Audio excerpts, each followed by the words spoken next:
Hello, everybody, and welcome back to episode 34 of the Everything Motor Racing Podcast. Yay, Kevin Schwantz episode. There you go, or Andrea Dovizioso as well. Oh, yeah. Good point. Yeah, you can't use it in the Premier Class because it's retired for Kevin Schwantz. Yep, and also, Schwantz was champ year I was born, so double win for me. There you go, you're old. Well done. Old as shit. Yeah, boy.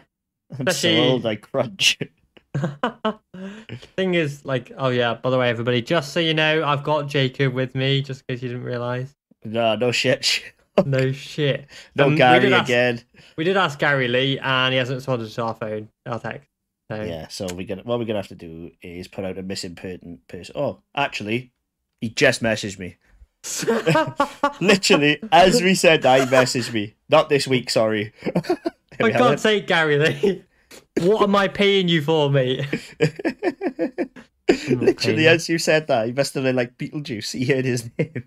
Yeah, that's it. His ears probably went really red, and he was like, "Oh, someone's talking about me there." Yeah. For God's sake, man. Well, should I reply to him? You're a bad man. Yeah, do it. But in the meantime, whilst Jacob is doing that, yeah, I feel old. Especially now we've got a 17-year-old Moto3 world champion. Yeah, literally. I was 10 when he was born, like. And I feel old. Yeah, that is... I think I was... Well, what year was he born? 2004? Yeah, in 2004. Well, so I was 11 then. Jeez, I was 6, man. And look, he's gone and accomplished more than I ever will in my entire life. Yeah. So, thanks for that, Pedro.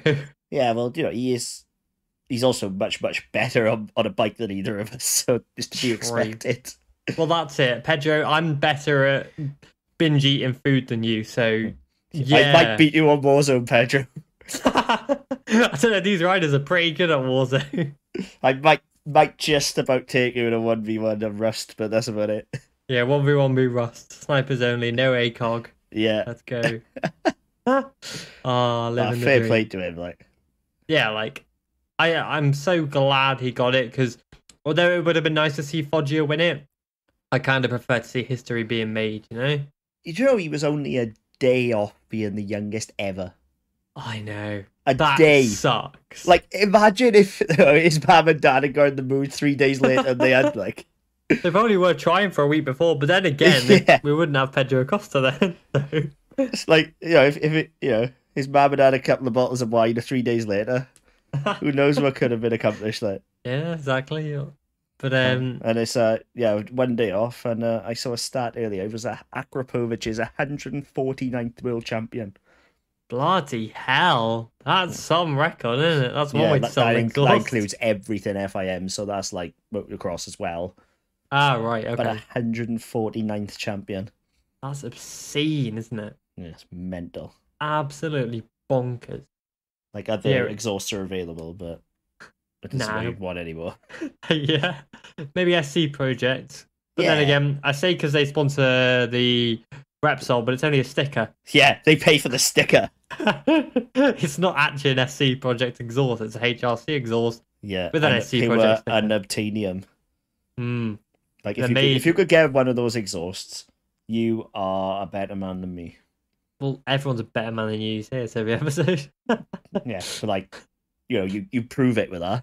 Yeah. Most people just assume, but like, that would be actual proof. Yeah, well, we all know we're better than you anyway, so it's fine. Yeah, you wish. But I'm so glad for him, and bloody hell. Should we just get straight into that? Because there was a contentious issue, shall we say. Yeah, the elephant in the room. Yeah, the Darryn Binder-shaped elephant. Yeah, the Patronus liveried elephant in the room that has caused... So go on then, just hit me straight with it. What's your opinion? Hit me. Well, I want to build around it quick, because... Oh, here we go. As we saw for most of the race, Binder was pretty much protecting Foggia. Don't know if it was on purpose or not, but it's quite clear that Binder was sitting pretty in second. He didn't really make any lunges on Foggia for the lead when he really could have, especially how strong he was into T1. Whereas whenever it was like Jaume Masia or Pedro Acosta, Binder was straight there, protecting Foggia. And then it's only ironic that he then plows into Foggia. Foggia? Sorry, that's the Foggia. wrong one. That's 20 years ago, 18 years ago.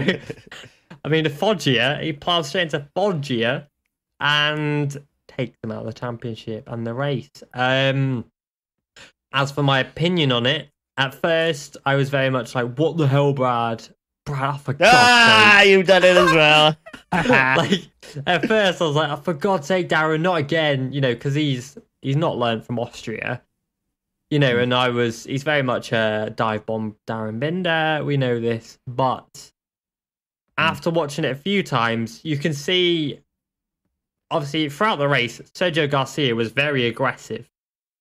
Very, very aggressive, making some pretty hefty moves. But again, he was making them stick. Fair play to him. He's an aggressive rider, whatever. Darryn Binder was the same. We went into turn 3. Because you got turn T3. 1, then the kink, and then T3. And Sergio Garcia braked late as normal. Darryn Binder wanted to make the overtake. What do you do when you want to overtake a rider who brakes late? You brake even later.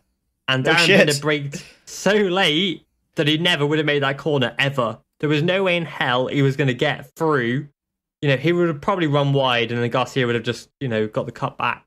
Yes. But 2 places ahead, Pedro Acosta went for a move for the race win, which again, fair enough. It was nothing wrong with that move. It's a race. That's what you do.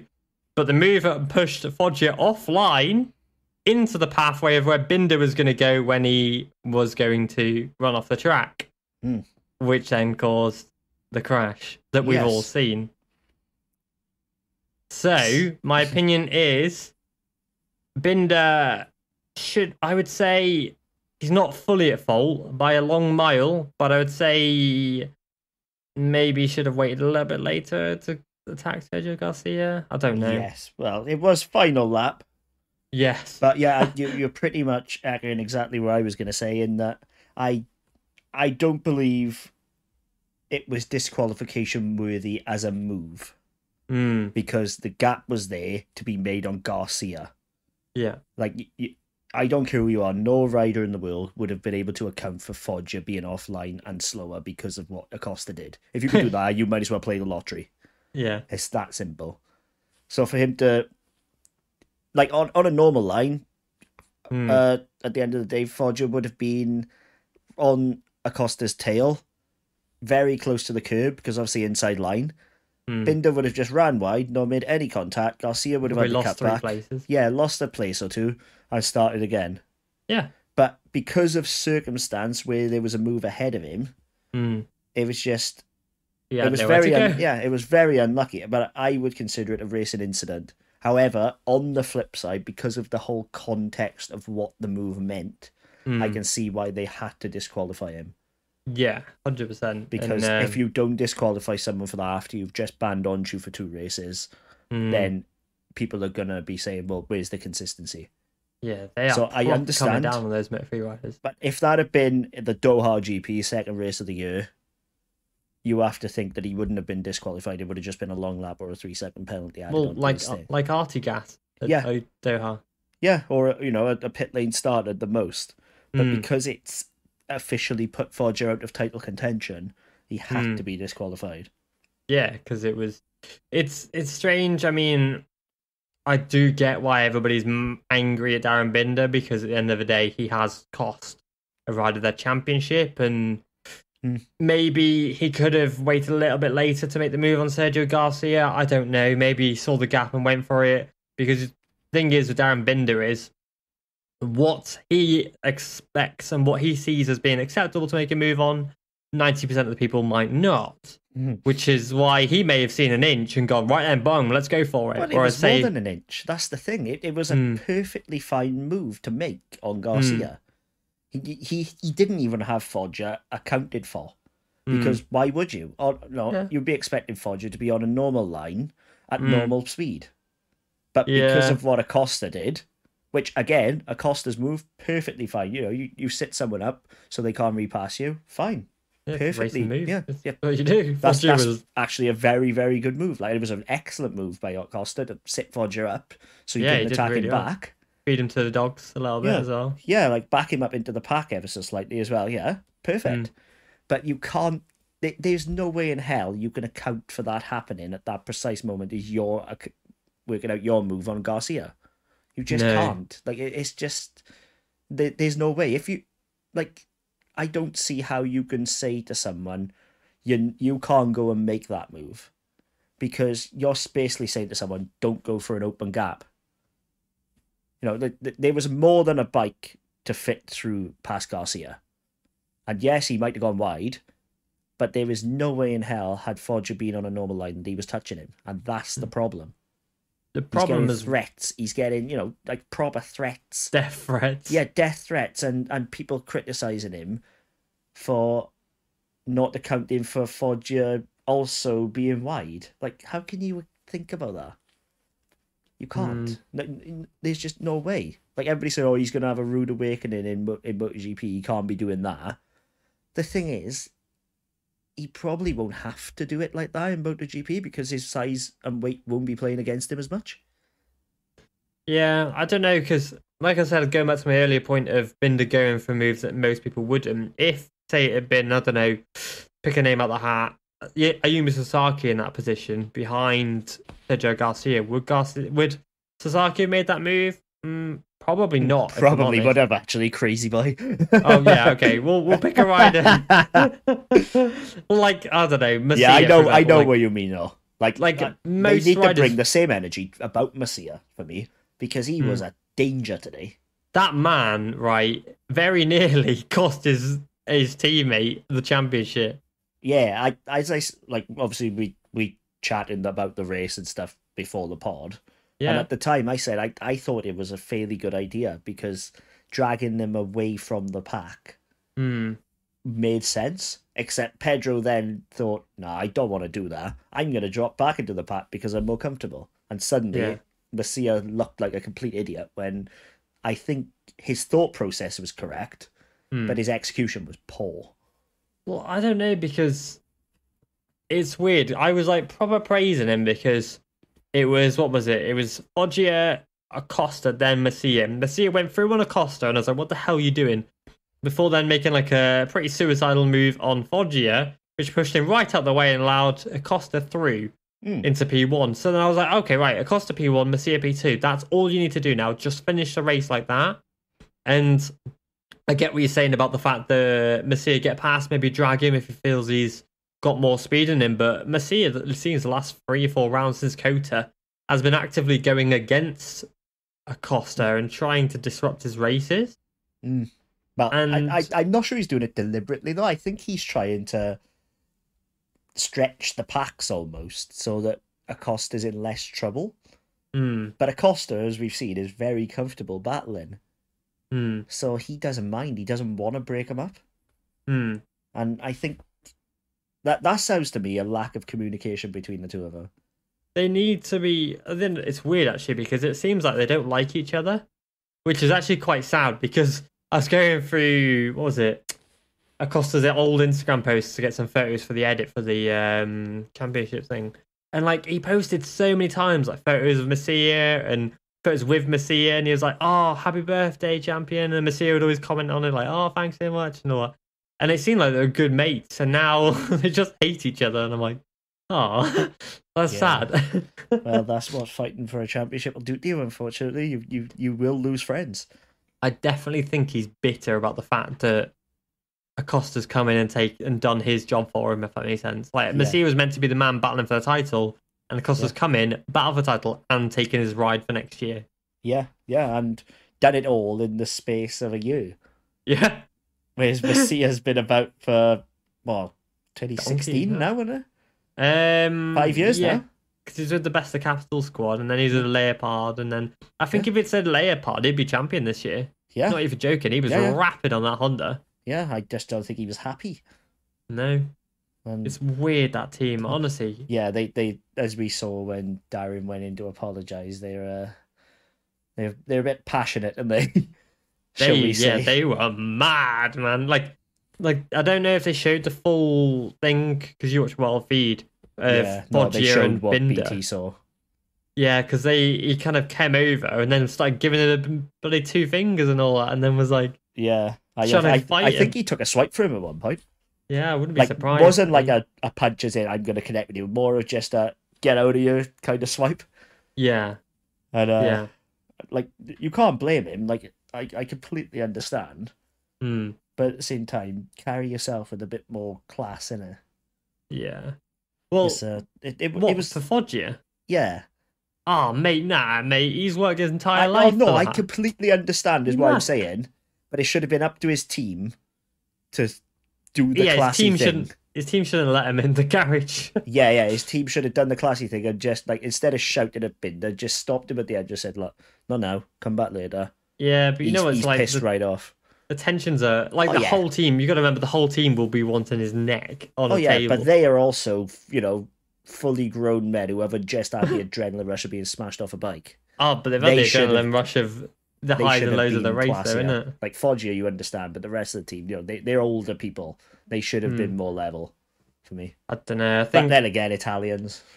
when you're there in the moment and it's they've worked their entire year, you're like, we only see the surface. I get it. They've gone through all the crap this year of Foggia threatening to leave the team and all that, and then Have to getting ban him his back dad. and and like all this nightmare, then to finally close from 97 points down to level at one point during the race.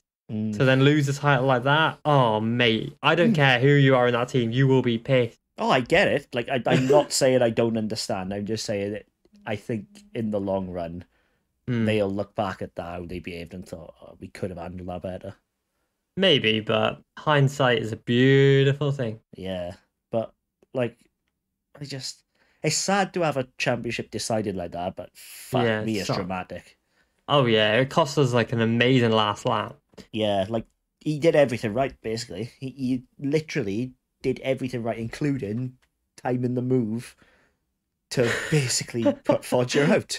Like, obviously he wouldn't have known, but everything went perfectly for him today. It was meant to be, wasn't it? Yeah, because it was a really good race. I mean, Foggia was playing excellent. Like, the way he kind of gained that lead, allowed Acosta to get to second before slowing the field up and allowing like the 8 riders behind him to catch up, and then basically fed into the dogs. Yeah, and allowed Antonelli and Binder, etc., to then start attacking Acosta and leave Foggia to disappear in the distance.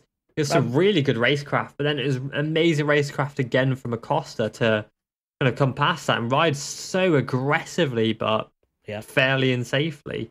Yeah, it was a phenomenal race. Yep, it was. It was a really, really good race. Did you notice? At the turn 5 when Messia crashed?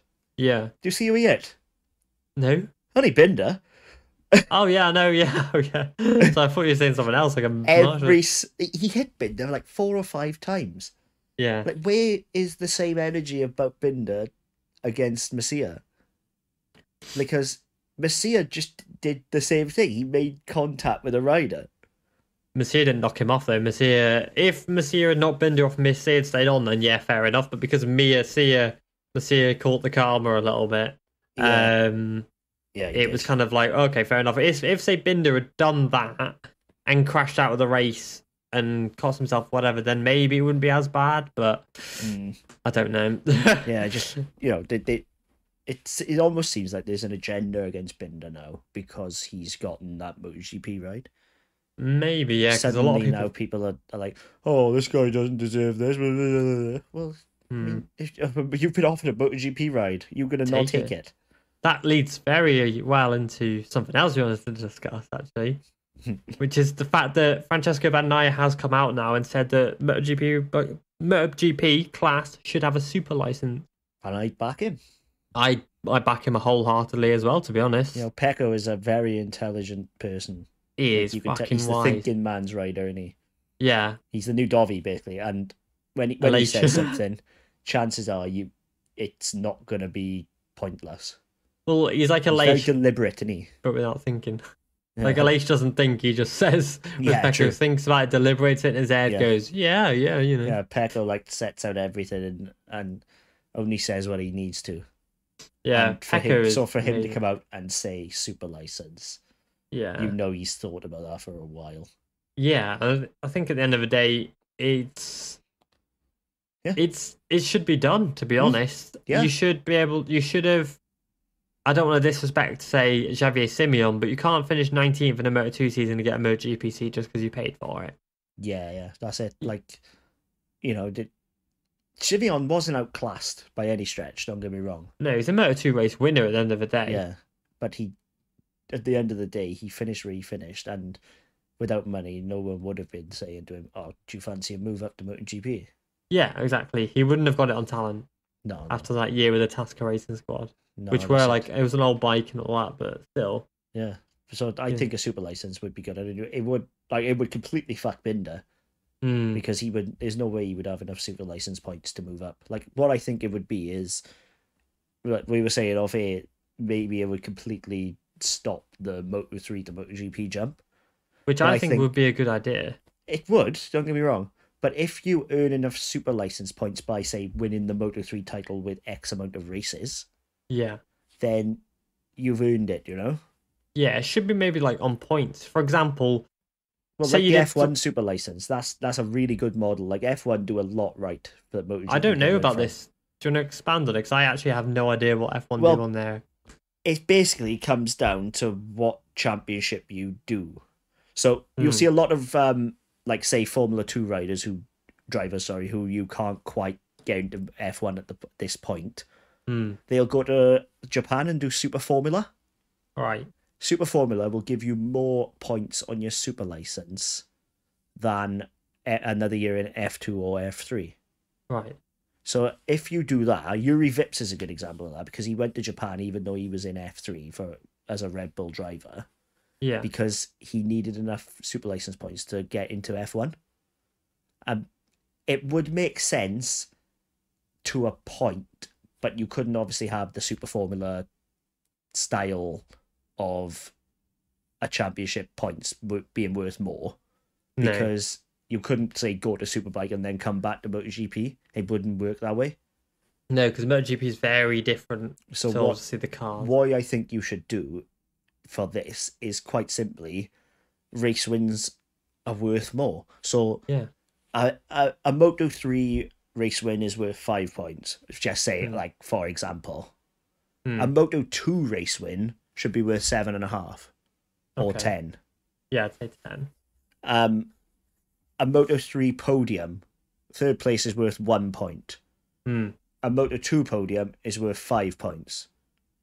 So you need enough points through Moto3 or even Chev if you want to really go super license style of if you come in as a CV Moto3 winner and you want to miss out World Championship Moto3 and go straight to Moto2.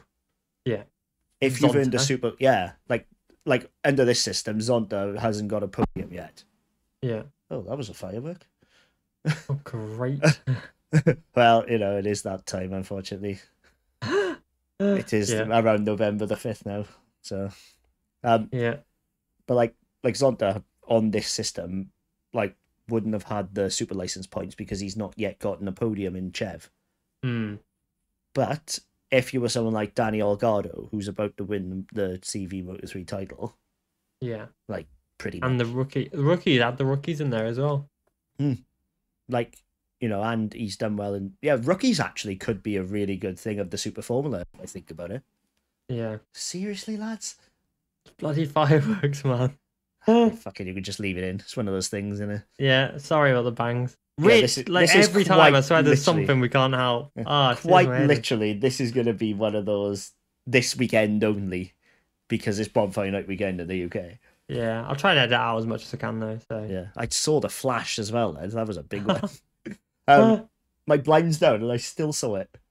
Bloody hell. But tried to get back to it. Like rookies possibly could be the Super Formula style entry into it, in that if you want to jump straight to Moto2 and you accumulate enough points through Chev, Moto3 and rookies, then do it. If you haven't accumulated enough points, you go into Moto3. Yeah. If you haven't gotten enough points to gate your entry into the World Championship Moto3, then you do another year in Chev. But of course, that would be slightly unfair. Yeah, I think Like there should be some form of an entry into Chev, like into the World Championship. Yeah, I think. But at the same time, like Joel Kelso, for example, would be a really good example of that. You know, he's a CV Moto3 race winner. Double race winner. Yeah. Well, yeah, he's won. He's already won in CV. He's top 5 in the championship. Scott Ogden, another won a race. Is top 5. They would have more than enough super license points under that system to go into World Championship. So it would have earned it somewhat. Yeah, I think to bring it into like the going from Moto3 to MotoGP argument, I think scoring enough points would be good because say Binder's got 7, I think, points and 1 win. If you go under your system, that's 12 points. Say if you need, say, 50 points to go into MotoGP, a rider could theoretically, if they did 3 seasons in Moto3, if they won enough races to get there, then fair enough, you can go straight to MotoGP if you want to. But it would stop, like idiotic replacement rides like Christopher Ponderson, who came from the Spanish National Championship into MotoGP. But you know what? Like it was shit on paper. In first practice, Ponson was 7.5 seconds off, wasn't he? He's way off. By the end, he was less than 2 seconds off the pace a lap. He was not a MotoGP level rider. Don't get me wrong. Yeah, and I'm not making excuses for him. But sometimes you never know unless you give a guy a shot. And that is also the big issue. It's an annoying issue, to be honest. Yeah. Like under that system, for example, you say 50 points to go to MotoGP. That sounds like a really good number. Because that would be 10 wins in Moto3. Yeah. If you win 10, chances are you're going to be champion anyway. Yeah, exactly. And then does it happen in one season, or does it go over like all loads of seasons? Or I'd assume because you can't go elsewhere, they'd have to do it over the course of one season. Yeah, because you can't go and do another championship alongside. No. So like, would the points reset is what I mean? So say you do the next season, then you start from 0 again. So then you can't stack up, and like I've got 300 points. Yeah, so I'd assume it would be slightly different in that respect, in that it would be season to season numbers, not over the 3 years or whatever it is for F1. Yeah, but it like 50 points. If you're good enough, 50 points is attainable. Yeah, 100%. But Binder wouldn't have hit it. Not today. No. He'd have been. I still don't believe he deserves a seat, and it's annoying to see Iker Lecuona leave the championship. Yeah, if this could be an issue for him having this disqualification, because Dorna could step in and say, "Look, you're not ready," but yeah, and then the thing is, Top Rat and Lecuona would be top of the list. Yeah, if enough riders kick off and go, we don't want to race against him in MotoGP. Iker, fuck's sake, Aleix Espargaro has come out and said. He said, right, I'm going to say it word for word, Darryn Binder doesn't have a name. So, like, what he's meaning is, like, he hasn't built up a name for himself. Yeah, there's never enough of a reputation. Yeah, like, Pedro Acosta has a name. He's a Moto3 World Champion. He's got a name. He has Darryn Binder, is, I don't want to disrespect him, because, again, he's, far better than I'll ever be. Talented. But he's a nobody he hasn't won anything aside from one race. Yeah, that's the harsh way of looking at it. But it's a brutal if you're looking way, at it purely on facts, he's won one race in Moto3. There are far more better deserving riders than Darryn Binder for that seat. But that's the thing, innit? You say deserving riders. Deserving is very subjective. Yeah, and who someone might be deserving of in one eye might not be in the other, Yeah, but I mean, say if you look at, we're going just on riders' records. We're judging Darryn Binder on his records, and so I'm saying deserving riders of their records. So 2 riders who would be deserving, Andrea Locatelli and Top Right Gatlioglu, purely on their records and their results from the last however long. A rider like Jake Dixon, no, 0 podiums. Yeah. Trevor Vierge, maybe because he's got some podiums, but probably not. Sam Lowe's, yeah, because he's got multiple Moto2 race wins, for example. Well, that's it, isn't it? But what the problem with looking at it purely based on records and facts is it doesn't account for the person. It just accounts for the rider. But even personal-wise, Darryn Binder again doesn't deserve it because he hasn't learned. Look how big he is compared to other riders. That's bound to hold you back in Moto3 somewhat. It will, but this is why Moto2 exists. Yeah, exactly. But like what I'm trying to say there is, with Binder, he's having to push like a Salach. Yeah. Like he's another very good example because he's having to push harder than most. Because of his size and his weight, just to stay on an even keel with other riders. And the facts don't account for that, and that's the problem. Like, if you said to me, just not naming names, said, this kid's 5'5", this kid's 6 foot, who do you think's going to do better on a Moto3 bike? Then you're going to pick the 5'5" kid, aren't you? Because he's smaller on a small bike. Yeah, you would. But you wouldn't know exactly who you were selecting. And like, if like say that 5'5" guy is someone who's finishing 21st every time and the 6 foot rider's winning every time, how are you to know that? It literally is just fact-based selections don't always work in bikes because it's so difficult to nail. It's not like F1 where you're about the driver's 5% of the entire package. Yeah, like it's the just... rider's 95% and it needs sometimes a step up or a step sideways is as good as anything else. Yeah, it's such a I know what one. you mean because I don't believe he's ready either. Don't get me wrong. No, he's nowhere near ready. But who's to say he won't come out and do a Fabio and surprise everyone and be excellent on it, you know? But like, I mean, like maturely, like he is not mature enough for MotoGP. As a rider, you know, they're bringing in these new age restrictions to increase the maturity of riders across all three championships. And then you got 23-year-old Darryn Binder doing this. But again, I don't believe that's an age or a maturity thing. Oh, it's definitely an immaturity today. I don't believe it's a maturity thing. I think overall, yeah, I could back you on that. Today, I think was just a pure racing incident. Like I think a 35-year-old would have made that move. Really? Yeah, because nobody would have accounted for Foggia being wide and slower. Like I could see any rider making that move on Garcia. Some may have made his stick better than Binder. Don't get me wrong, but like I could, if there's no rider in the world who wouldn't have made that move on Garcia. The door was open, so I don't think it's a maturity thing there. I can't agree because I don't think many like I said earlier, like Darryn Binder's part of maybe the small amount of people who would have made that move, knowing that Garcia breaks late anyway. You know, I can't see, say, Aizen Guevara going for that move. Well, actually, let me word that differently in that I think any rider who chose to have made that move would have seen the open door and not Foggia. Yeah. But other riders with more experience and perhaps a bit more calm may have waited to make the move. Yeah. But any rider who sees an open door is going to go for it most of the time. Let's be real. And again, the door was wide open. Like, it's not like Garcia was, tight and the move would not. Garcia left that door swinging wide open. The horse had bolted. So I don't think it was an issue of maturity today. That being said, Binder's head sometimes goes. He just sees the gap and goes, yeah, right, let's go. Not even a gap so much as he sees red almost. Yeah.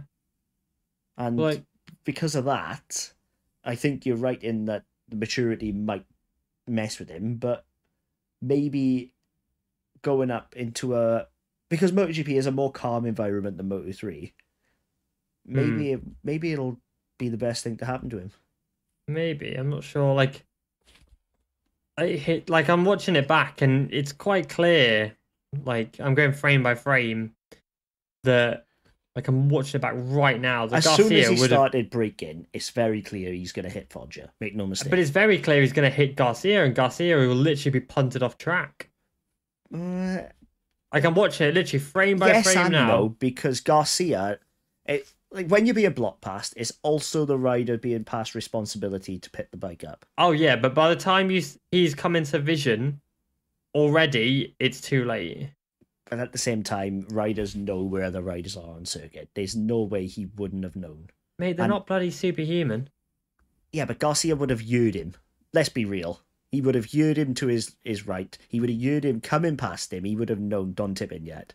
Any rider worth their salt. Oh yeah, like, well, that's the thing. MotoGP level wouldn't have. Garcia didn't tip in. Garcia was then going wide. But the thing is, the fact of the matter as well is the Binder did punt Garcia off track a little bit. But again, it's the wrong place, wrong time for Foggia. Yeah, if Foggia had been a non-entity in that, Binder would have gone wide and Garcia would have cut back. Tipped in later and cut back. Garcia probably would have punted wide as well, to be fair. Yeah, at worst, both would have gone wide, but I don't think there would have been any contact. But because he hit Foggia, that started the chain reaction. Yeah, because Garcia stayed on. It was only the fact that he then was hit by Foggia's bike afterwards. Yeah, that says to me that it wasn't a poor move. See, I can't get on board with the reckless reason for the disqualification. Yeah. Like, they had to give a reason, but to say it was a reckless move, I can't get on board with that because I don't believe it was. Yeah. Like, it's a weird one because, as I say, if that had been in second round of the year, I don't think it would have been as severe. But it is where it is. Like, a super license would also, of course, lose you points for disqualifications, black flags, etc. Like, a super license would almost half solve the Moto3 qualification problems. Because if you get penalised enough in Moto3 to get a point on your super license, suddenly you're thinking, oh shit, that's my Moto2 move up in smoke. Yeah, because we had points, didn't we, a few years ago? But they kind of abandoned them. Yeah, because it didn't work. But if it was tied to a super license, something with meaning, I think it would be a different story. Yeah, like you can't, because Dorna have the power of stopping moves. Jessica Raffin was stopped a few years ago because he did 3 pretty naff seasons in Moto3 too. And so Dorna stopped him from getting a 4th consecutive season, and he had to do the Chev again. Yeah, it was. I thought it was harsh on Raffin because he was finally starting to find form towards the end, and then he got told no. That was crazy. Like, it turns out to be the correct move in the long run. Yeah. But I thought it was fairly harsh to ban him because he'd just come off the back of a 4th in Phillip Island and an 8th in Valencia. That's Phillip Island though, isn't it? Yeah, but to follow it up with a top 10 in Valencia, it sort of showed, okay, maybe he does deserve. And then they said, nah, he ain't coming back anyway. Yeah. Yeah, it's but it proves they can. Yeah, and I'm very intrigued to see how this Binder thing does unfold. I think he'll still probably race next year. I don't think he'll have any issues, but maybe it does. I don't know, to be honest, because it does all depend on if enough people complain. If enough riders say, like Alicia Spargo, for example, said he doesn't want to race against Darryn Binder. If enough riders come out and go, I don't want to race against him, but then... at the same time, are you going to have a hard time filling a seat in MotoGP if someone says they don't want to race? Nope. That's the issue. You can't really strike as a rider, can you? Because they'd be like, all right, well, oh, look, we got a guy in Superbikes. He can take your space. Fuck you. Yeah, but then probably, if it was a rider in Superbikes who wasn't punting people off in their class, then they'd probably be all right with that. Like Ikula Corona, who, he did punt off Miguel Oliveira. But... Yeah, he did do a punt today, but it hadn't been his MO of it. No. Who else did a punt today? Oh, yeah, Brad Binder. Apparently, Binder didn't even know he touched Petrucci, which is weird. I've seen the footage, though, and it's understandable why, but, considering riders are supposed to feel any little change, how he didn't feel it is beyond me. Yeah, because Petrucci was quite angry and said, it's my 4th race this year, I've been knocked off now by another rider. But just shows the apple doesn't fall far from the tree. Yeah, they both very different boys when that helmet goes on, the Binder brothers. Yeah. It's like Remy Gardner. They seem quite affable, didn't they? Quite chill. Like. Yeah, it's like Remy Gardner. He's chill. Put that helmet on, mate, and he's different as hell, isn't he? Yeah. I tell you what, mind. How boring was MotoGP today? Oh my God, To dude. follow up Moto3's carnage with our MotoGP race. Felt like Highs slicking and my lows, wrist. mate. I've never, Literally. ever gotten up in the middle of a race and gone and done something else before until today. That's how boring that was. It was terrible. And then they red flagged it, and I literally, like, I didn't feel any, like, oh my God. And then they red flagged it, and I was just so mellow and like this. That was boring. I was there eating my pizza, and I just thought, as long as they're okay. Yeah. I literally didn't care, and like I did the race report after, just not caring because I don't give a shit. And then someone was like, someone on Facebook crowd, because the Facebook crowd can't get a joke, it seems these days. Like I posted the Minions thing, right? I posted a picture of Polisargo's helmet, on Instagram on the Facebook page. Instagram, they were like, "Oh, it's so funny, ha!" Laughing. They were on Facebook, were like, I don't think you should be posting this. This isn't very funny. This is all subjective. I thought it was really nice. It's fucking hell, get a joke, man. Yeah, Facebook is a crowd of sad bastards. But like someone messaged me on the Facebook They should page. call it Karen Book. Legit. Well, they're changing the name. Oh no, Facebook says the same, but it's the company that owns Facebook. Meta, you know. Meta. Yeah, But they should have just called it Karen. Someone messaged me on the Facebook page, and they were like, "It's rare that someone messaged me on there." So I was like, "What?"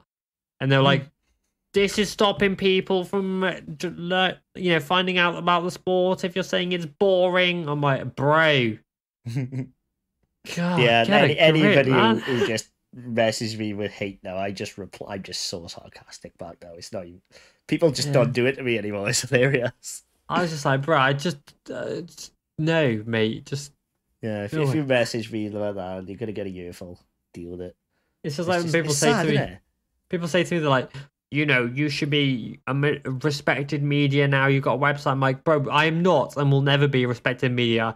I post what I want and do what I want. I'm not one of these fucking by the book blue chip people, man. I'll just do what I want. If other journalists can tweet wherever they want, you can say wherever you want. Simple fucking ass. If I want to make stupid memes, then I'll make stupid memes. Some of them are fucking awful. Yeah, they all come through the group chat fucking thing, and I just look it off and go, oh, fucking hell. Yeah, I think our mate Liam's on something. Yeah, Liam is the fucking meme god, isn't he? He is spectacular. Half the fucking rider ones we put up. Remember when we had that little phase of just riders that sounded like other shit? Yeah, like what was it? Philip Salad. Oh, they were fucking incredible. Yeah, they were all him. Philip Salad would just got me. Yeah, Tolby Vamos for me, just absolute golden. They were all just incredible. Yeah, but the but yeah, like fuck everybody who wins the wins. There's such a thing as an unlike button. Yeah, but like I don't know, people just don't get me. I think no one gets me in this on world. Instagram. It's fine because I'm the same on Instagram. Everybody's fucking people don't care on Instagram. Everyone's so chill. I'll put a joke post up and people will be like, this guy. On Facebook, they're yeah, that's not funny. That's not funny, and I know funny because I've got a great sense of humour. I'm Karening.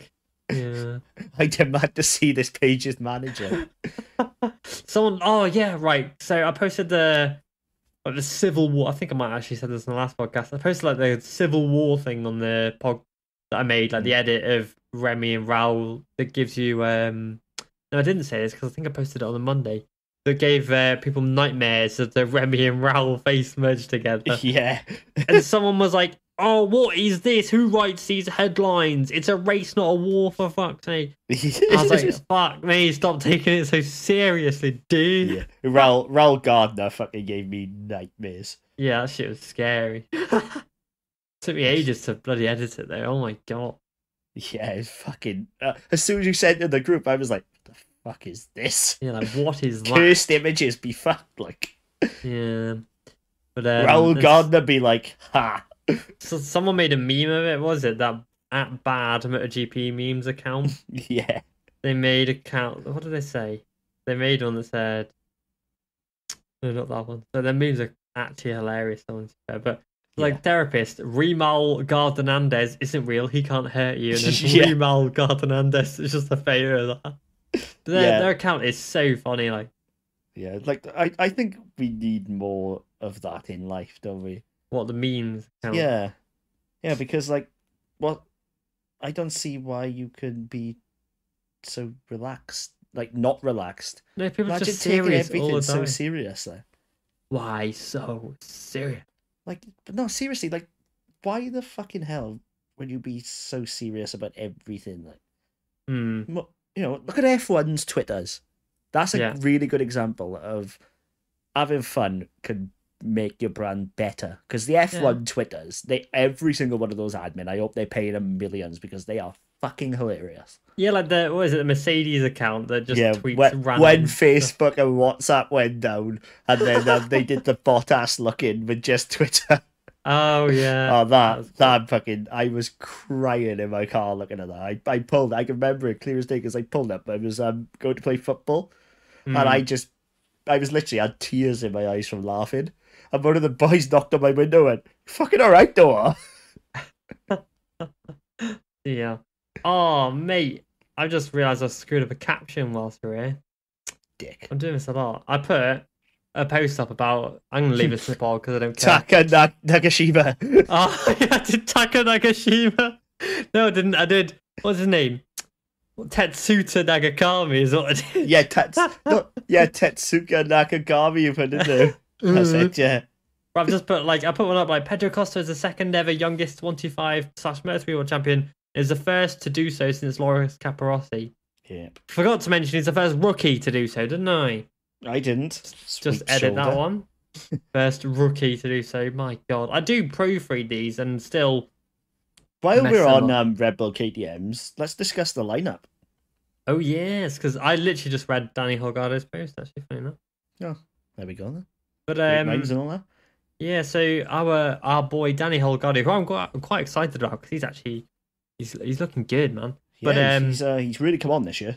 Yeah, he has. And Danny Holgado was meant to ride with Tech 3 Squad next to Dennis Onsu, but he was so disgusted by Dennis Onsu's coaching moves. Oh, don't fucking say that now, because people will take that as fact. No, so he has been moved to the Red Bull KTM IO Squad instead because he couldn't bear to be within 2 foot of... People on Instagram will laugh at that. People on Facebook will take that as fact. Yeah, they will, yeah. No, basically, to improve his development, as they have put it so eloquently, Danny Holgado will race with Jaume Masia in the Red Bull KTM IO Squad, and Onsu will race with Adrian Fernandez. Adrian Fernandez was actually out of a seat and meant to be doing the first 6 rounds of next year with the Cardoso/Bow Racing team in place of Munoz, who was not old enough. And then when he turned 16, to win Chevy, so yeah, but because it could still happen. Yeah, but they've instead and basically been then back to Chev without a seat, Adrian Fernandez. But KTM, to keep Raul Fernandez happy and sweet, have opted to move Fernandez into that seat, which is a weird one because we expected that to happen, and then they signed Holgado, and we were like, "What?" Do you know what? I think the word you're looking for there is to keep Raul Fernandez from Yamaha's clutches. Yeah, they've moved 100%.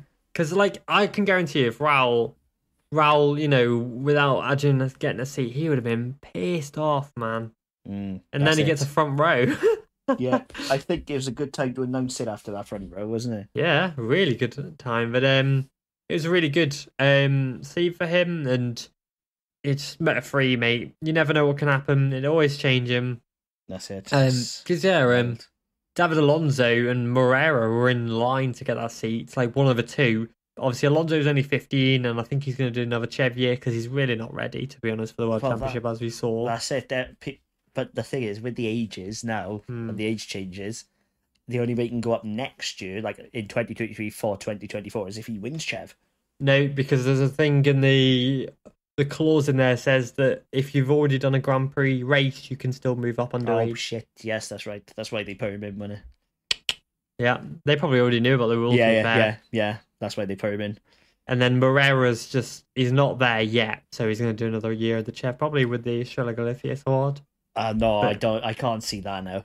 After hearing they are unimpressed with each other, shall we say? Oh yeah, maybe they'll do an IO junior team. Yeah, that's what I was thinking. Because he's done well in the rookie. Because IO have done it with some kind of Red Bull sponsorship on a KTM, I'm sure. Because they did it. The IO did the junior squad with Onsu twins 2 years ago. That's The it. Chevs, so they can do it again. Yeah, 100%. I don't see why they wouldn't, to be honest. Because there's no way he rides for Honda next year. No way. Nah, he's already tested the KTM. He likes KTM. But So he also I can see. is unimpressed with Monlau. So even if he didn't like the KTM, he'd be looking elsewhere, I believe. Yeah, and then obviously to keep on the Estrella Galicia squad thing. Mm. Jose Rueda will make his Jose Antonio Rueda. Jose Antonio Rueda. Jose Antonio Rueda will do his. Aye. Will do his replace Gabriel Rodrigo at Valencia, make his debut. So Jacob, I'm going to put a bet on him because, as we've seen in history, Too far, with Chanonsi, with Xavier Artigas, points, yes, because Rueda is supremely he's talented. bloody quick. But He's like literally only just 16. A win, I think, might be slightly too far. But then again, it is Valencia. Yeah, I don't think he'll win it, to be fair. Maybe if it was Holgado, he'd win it, but...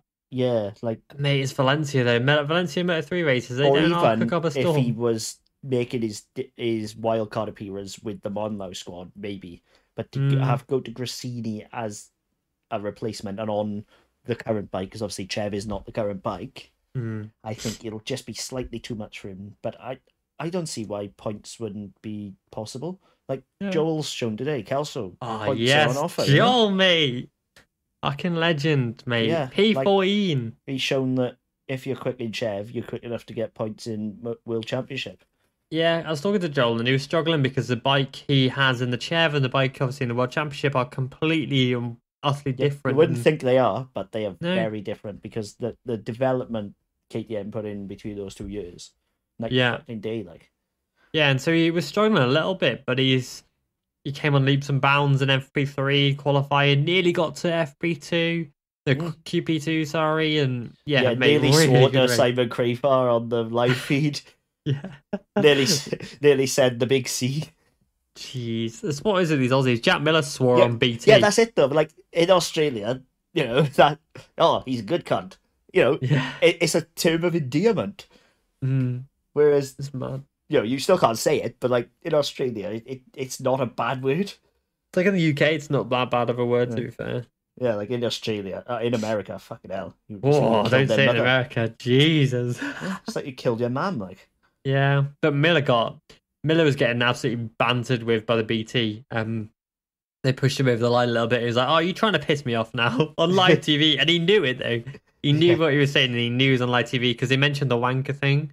Yeah. And he was like, Oddie already knows what I think of him. He's like, no, don't say it again. He's like, no, I won't say it again. Then purposely swore. And I was like, we love you, Jack Miller. Yeah, I like Jack Miller as a dude, but as we've said before, as a rider, I don't think he has it. But there we are. Fair enough. But as a dude, I'd love to go out on the lash with him. He'd be fucking brilliant, wouldn't he? That'd be class, wouldn't he? Yeah, like, imagine firing a couple of fucking tequilas into him. He'd be a riot. Oh, he'd be off his chain. Yeah. He'd be fucking brilliant. So, moving actually on to the classes, like the, where we actually talk about like the actual classes, that part. I don't think there's any point today. Well, there is, because we've got bloody predictions to talk about, mate. Alright, shut up. And there was thing during the break that the people listening have no idea about thanks to the power of editing. I thought about that, I've forgotten about it. For Moto3. Go on. I can't remember, mate. That's the issue. I think it's to do with Foggia, but I can't remember. This fucking guy, honestly. Oh, yeah, that's right. 17 races in, Foggia maintains his record. Shit, yeah!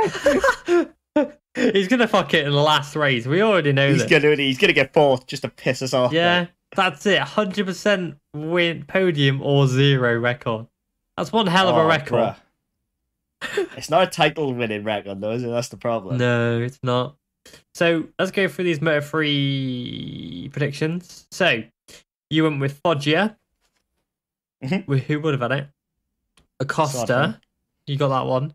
And Guevara, which he came fifth, to be fair, after coming from nowhere. Yeah, had he not Fuck the long lap and gone wide at T1, we would have been talking about it. But again, it's the old adage, isn't it? Granny had plums, she'd be grandpa. Yeah, and what's his name? Carl Alcoba had a really good race, but he goes well around there anyway, so... Yeah. And you said no for the championship being decided. Yes, I did. I went with Acosta, Minho, and Foggia. Fuck. So close. So Who close. was third? Antonelli went there, yeah. The old man's podium. Well, he got 2 old men and 1 young'un. One young pup, yeah. And then I went with yes for the title being decided. So I've got that one. All right. Calm down. All right, go. But yeah, it was good. Sorry, let's just continue and then we'll come back to that in a bit. But what happened in F1? No, nothing, mate. I'm not watching F1. Trust me. You'll find out. You'll find out. But just tell me, for fuck's sake. No, shut up. Anyway, Moto3. But yeah, big man Joel Kelso did really well. What are you on it? No, that's gonna piss me off. You'll find out in about like fucking 2 minutes. All right. God, man, stop being so impatient. Stop being so impatient. I want it now. I want it now. I will stamp my feet. Jump around. Oh yeah, and our boy Alberto Sora got his first point. No, maybe not his first point, but he got a point as well. Yeah. He did very well, actually. Freaking so excited for him, man. He's quick. Yeah, now he's finally getting grasps with the Honda, and he didn't really like the Honda, but do you know, I'm so distracted now because you just gasped. Pissed me right off. And yeah, it's not about F1. I do have it on my screen, but not the race, like just a Twitter thing. Let's see it. For your sake, right? Let's bring it back up. Top commentary. Oh, the race is finished, I think. There you go. It's all over. Sergio Perez got third. Well done. Nikita Mazepin got 18th. Mazepin. Oh, there you go. Max Verstappen won. Ooh. And Hamilton was second. Yeah. Oh, there's a fucking surprise. Was it Ham, Vet, Bot in any order? No, it was Ham. No, it was Vet, Verstappen, Perez, and fuckface. Yeah, basically, it's normally Bottas, Hamilton, and Verstappen in there. So yeah, Lewis got second somehow, half his. But yeah, we're carrying on with actual racing motorbike content, not boring F1. Yeah, Moto3 was sick. Anyway, shall we move on to Moto2? Because we covered Moto3, I think. Yeah. So in Moto2, your predictions were Ralph Fernandez. I was wrong. You picked Ralph Fernandez for the win, mate. Jeez. Oh yeah, because you were going about Remo for Gardner messing up. I thought he'd crack. Fair play to him. Fair fucking play to him. You got Sam Lowes though. You got Marco Bezzecchi, mate. You dropped like a stone because of a tyre. Yep, the soft tyre was not the right choice, as we saw with both riders. Yeah, it's mad to think that because of that, obviously Remy could make his way through, but at one point the championship lead was down to 9 points. Yeah, at one point, and if Bezzy Boy had chosen the hard tyre, you can't help but feel he had the pace to stick with. Yeah. So, it all just played to Remy's hands today, and fully deserved. Yeah, and you went no. He picked the right tyre. He picked the correct strategy, correct everything. He Remy was a rode Raoul into the ground basically by knowing he had the soft tyre. Yeah, I think that's 23 points now. That's title done unless he crashes. Yeah, it's all but done. It's gonna take a fucking biblical cock up. Yeah, just a bit. I'm like debating whether to actually do Ralph Fernandez an edit or not because. Well, it's like the title of it in Helmet today. You're gonna have to. You're gonna have to make it. Begrudgingly. You're gonna have to make it, and then if it doesn't work, you just lock it up or burn it. No, I'll post it anyway. Just like fuck it. Yeah, just to fuck people off. Yeah. Ralph Fernandez, world champion. Shit. And then just put a note at the bottom. Lol, not really. Yeah, JK. Put it on Facebook, mate, and the crowd will go wild. LMAO, no. No. And you said no for the championship being That was the less likely one, isn't it? I went with Ralph Fernandez, Remy Gardner, and Sam Lowes. And this fucking guy. No for the championship being decided. That's why I gasped. This fucking my guy. chair is there. So yeah, what's that now? I've done it twice now. Twice I've got it right. Twice I've got I it. still have the points because I called the winner on my 3, so fuck you. I'm still in front. You fucking didn't. When? Portugal! Oh, First race. mate, you don't get any points for that. We've discussed this. Nope. All counts. No, it doesn't. And even so, we'd be... No, I'm like a just Liverpool fan. I'm holding on to past glories. Yeah, but I did the fucking session with Marquez winning and then Miguel Oliveira and whoever on the podium. Yeah, but I've got the Moto 2 points. Fuck you. No, mate, you're not winning this. Mate. I'm holding on to past glories. I got all 3 right. I got all 3 right. To be fair, I did think Remy was a step too far. I didn't, clearly. Who would have thought Bobia would be a competing near the podium, man? Bloody hell, mate. That guy is... Once you get him to a track he knows, he knows what he's doing, that's for sure. It just goes to show, doesn't it, that experience for rookies, that's literally the biggest thing at this point. It just shows you don't get enough test time if you're a rookie. Unfortunately so. He did a test here actually last year, didn't he? So he does know this place. It's the third time he's ridden it now. He knows the place well, and jealousy of Vietti now. Bloody hell. Do you know what? I was going to say, I had this planned. I think he might be in title contention next year. I'd agree. 100%. Because 100% agree. I didn't think he'd be as good as he is. No, he's been absolutely spectacular. First half of the season was all right, and now he's just come on. I wouldn't even say it wasn't all right. I think it was good. Really good. Obviously, the rookies this year have been such a high standard. Yeah. That it's masked everything. Yeah. But if you actually go and look at what Vietti's done this season, he's been one of the more consistent rookies. Especially in the last few rounds. He's beaten his teammate now. Consistently. Like he wouldn't have beaten Bezzi, obviously, without the tyre choice, don't get me wrong. Yeah. But nonetheless, you still got to finish it. Yeah, because definitely with the hard tyre, it was a case of you dropped down the order at the start, and then you made up so many places later on, which is what Vietti did, because he was 14th at one point. It's what Vietti always does. And aside from that, at one point, 4 of the top 8 were going up to MotoGP next year. Bloody mental, isn't it? So, that clears up a lot of positions to come forward. Well, if he's 6th, it's a clear podium next year. That's it. Aaron Canet, mate, and Jorge Navarro, they're going to be so good next year.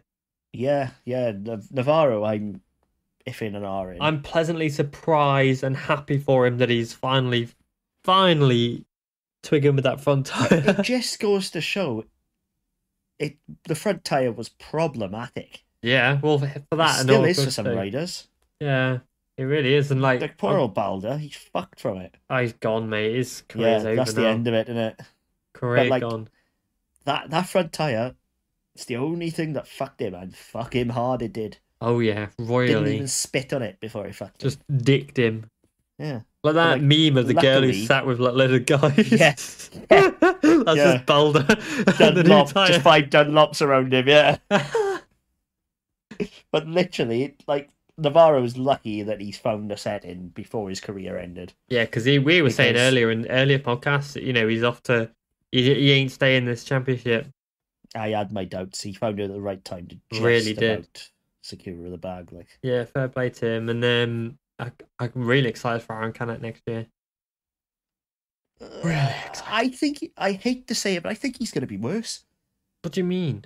That Bosco suits him like a glove. Yeah, but maybe the Canex will suit him more. I don't know. I hope I'm wrong, because I like Canet a lot. He's fucking great. Yeah, he's class. I love his bow ties. Yeah, like I really want Canet to go up. Like I think he's fucking fantastic. He's a very good rider. But he just feels like a Bosco rider to me. You know what I mean? Yeah, I know what you mean. Like Andre Iannone was? Yeah, the speed up. I feel like he's one of those who just gets the best out of that chassis. So I don't know. Like, obviously, having Navarro will be a good reference point because they both speed up riders to Calex next year. Yeah. So hopefully it won't murk him, but I don't know.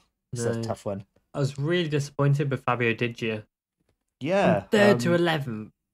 I think he went soft, did he not? Yeah, I don't know. He probably just went run tired. But I don't know which one he picked. I think he went soft, but he fell from the start. Like, on the soft, he should have been up there at the start. You know what I mean? Keeps like, oh, I'm back, and then he's DG's back. No, you're not. You're not, Sorry, mate. Stop, please. Yeah. Stop saying that. Yeah. It's lies and slander.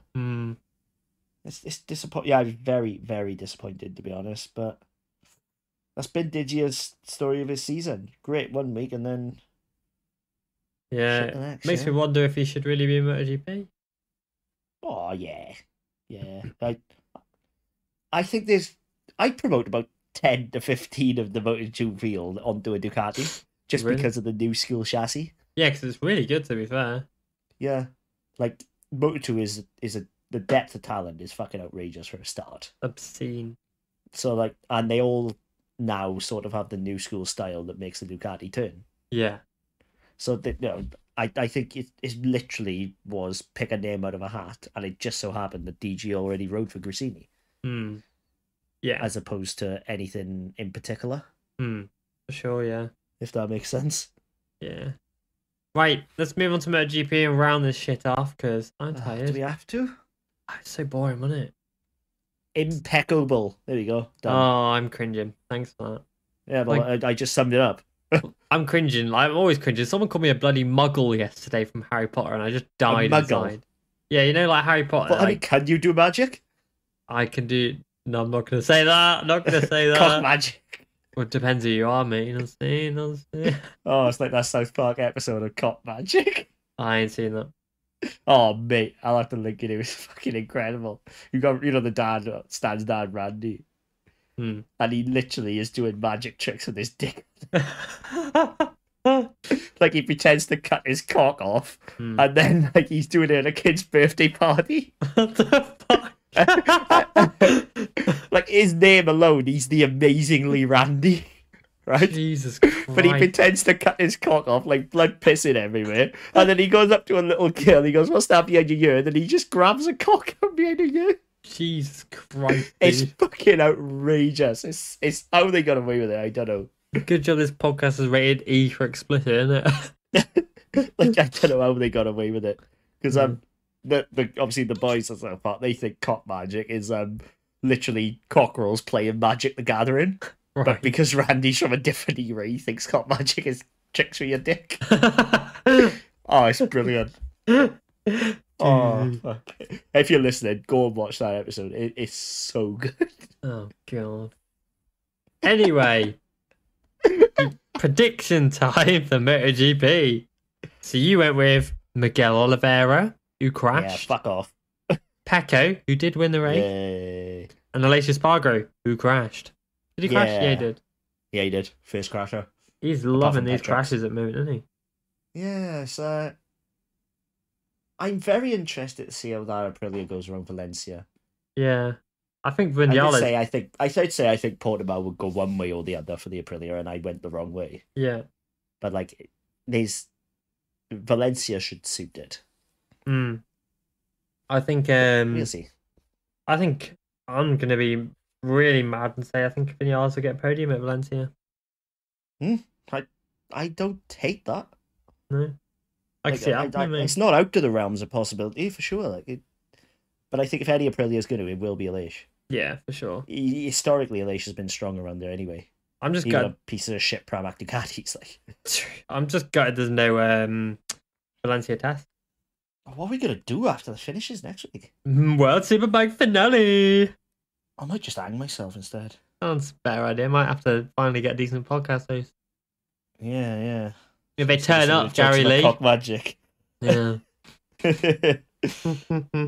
But yeah, so I just deleted all the bloody predictions because I'm twat. But I'm pretty sure I went with Fabio. Yeah, sure you did. No, I remember. I went with Zarco, who was like 5th, Pecco, who won the race, and Fabio, who crashed. Yeah, his first DNF of the year.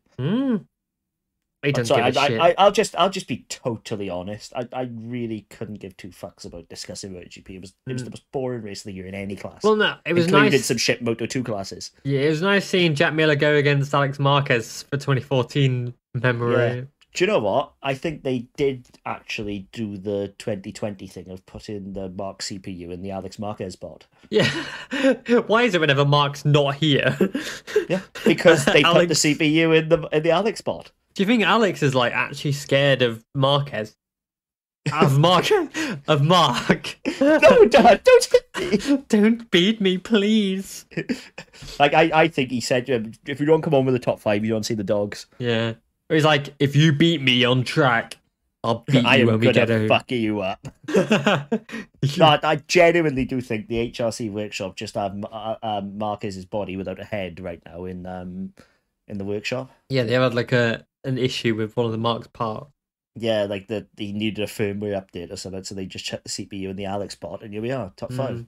It's funny that Mark has stayed very quiet. Normally when he's not racing, he posts a story on Instagram like, oh, not racing because of this. But he's concussed, and he's probably in bed crying. Yeah, like he posted Concussed, he says. He posted something about Pedro Acosta, but apart from that, nothing, which leads into a lot of people saying that Mark has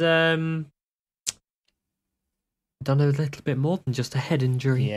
Yeah, conspiracy theories rattling about because fans of a certain rider don't want him to ever come back. Fucking hell, Jacob. One way to generalise the population. Am I wrong? Yes. No, I'm not. Yeah. Because I decided. Well, I'm not, though, am I? Yeah, well, fuck you anyway. So, shall we go to our predictions? For next week? Yeah, for the finale. Could be fucking anything. It's Valencia. Exactly. So, who are you going for Moto3? Pull a name out of a fucking hat, like.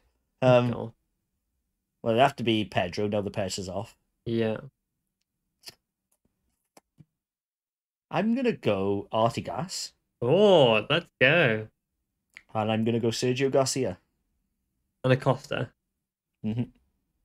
I like it. I'm just going to go really boring and say Foggia, Acosta, and Garcia. Garcia, I think, is nailed on. Home race. I think Masia is. If Messia's going to perform anyway, he'll be there. But yeah, too late then. Yeah. I'm just sad. Like it's the end of the season. Well, like FP1 Valencia, I'm always a bit like fuck sake. Yeah, like as soon as they cross the line for that MotoGP race, I sort of deflate. Yeah, and then you get to see like the gala afterwards.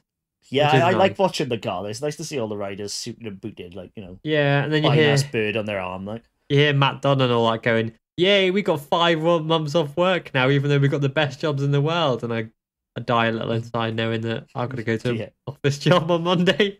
Yeah.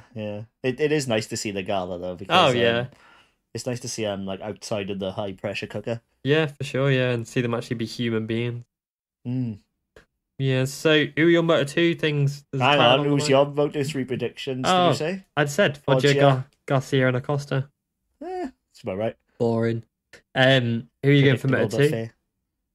Moto2, I'm going Raul. Can't see past Raul and Rem Dog Canoe, so Remy. Literally about the third these days, isn't it? Cameron, he's never been there. Yeah, but fuck me, dude. Honestly, he is now a bona fide Moto2 rider. Now he has it. He has a base setting. I see no reason why he couldn't excel on a track that's it's rough. This track surface isn't great. It's going to be reminding more of home. I'm telling you, this could be Cambobia's finest hour so far. Nah, don't believe it. So I'm going. Put it this way, I wouldn't be surprised. Oh, and will the title be decided at Valencia? Say again? Will the championship be decided at Valencia? Sorry, you lagged. Yeah. Well, obviously. I wonder. Yeah, much now we're coming after, and then Carmelo Espeleta just says, nobody gets a title this year. Fuck the lot of you. Yeah, we're like, I am so impressed with the both of you that you're both the champion. Like that Olympic shit where they both got gold. Oh, I think I'd puke in my mouth at that. Really. Yeah. I'd rather fucking be last. Like. And they're like holding their hands, sharing the same bike for the championship trophy. Yeah, then Raul Ganardes would be like official. Yeah, now they're like, and now kiss. No Kith. No, fuse into one. Oh my god. Like the thing I made. Yeah. Then it would be official. Raul Gardner rides for Tech 3 next year and Lecona keeps his seat. Yay! And the crowd goes wild. Right, who are you going for MotoGP? Paul Espargaro to win. What the fuck is wrong with you? Are you mad? Paul Espargaro to win. Oh, it's a cold track, I guess. Jack Miller. Okay. Jorge Martin. Where the fuck have you pulled Paul Espargaro from? Cold track, Honda. Where was the last Honda one to? Barring, like, apart from thing. Last one in memory was Valencia. No, it wasn't. It was Aragon, you twat. No, either way. You fucking idiot. Historically, the Hondas have always done well at Valencia, haven't they? Even in the hands of Danny P. Nah, not in 2015. I'm pretty sure they finished behind Jorge Lorenzo. Oh, can you hear that sound? That's the sound of old runes opening up again. Yeah. Ow. Oh, he didn't want to pass Jorge. He wanted him to win Spanish Mafia. All right. I went with Bagnaia, Miller, and Quartararo because I'm really boring. Fabio's just going to be focusing on the after party. Fabio was focusing on how many monster girls he can bang in an entire race weekend. Does he not have a girlfriend now? I don't know. I don't think so. Or is that ended? Didn't he? He took a bird to a restaurant, like, but you know. Mate, he probably does that every week. Mate. Yeah, but he put her on the Instagram. Oh shit! Yeah, he did. Ah. Nah, mate, that's ended now. Now that he's realised how many girls he can get at the championship. Like when Joan Mir won the Moto3. You want to go on my Instagram? Suck it. Like when Mir won the Moto3 world title and his long-term girlfriend and him broke up with very quickly.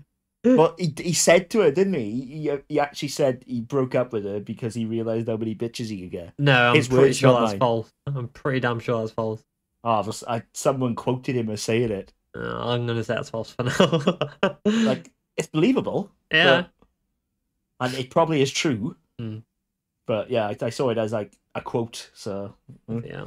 But yeah, anyway, moving on to the end of the podcast. I hope you've enjoyed listening to this crap.